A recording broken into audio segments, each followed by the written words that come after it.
So this video is part of a series of videos where I show you how to get SQL query data out of SQL and into Excel.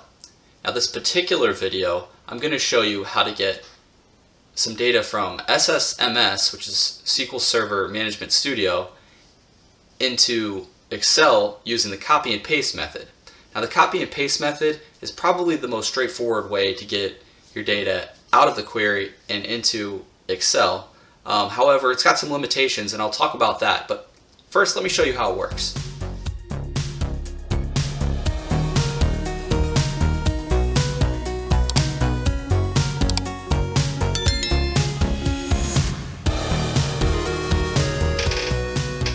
So the first thing I'm going to do is I'm going to run my query. And I have all the information right here that I want to get into Excel. So the first thing I do is click this top left hand corner to get all the results. Now you can get just a column or a row by clicking on the end, depending if you click on the column or row.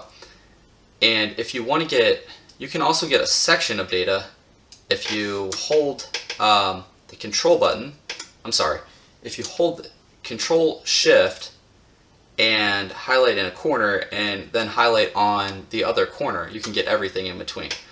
But for this exercise, I'm going to show you how to get all the information in. So it looks like we have 50 rows, and I want to get all 50 rows, including the headers. So what I'm going to do is click this top left-hand corner. I could just press Control C to get it, but I'm going to get the headers too. So I could use Control Shift C if you like shortcuts. Probably do if you're on this channel. So Control Shift C gets the headers, and then I'm going to open up Excel. Let's pull that over here. All right, and then I'm not just going to press Control V, because that would paste it, but it would default to your regular paste. I'm going to do a paste special, and paste special, I'm going to choose text. That can help you get around some tricky formatting issues, help you get around some problems with numbers. It doesn't help you get around all the formatting issues, unfortunately, and there's other ways to export the data that'll help you get around some of the trickier formatting issues that you get.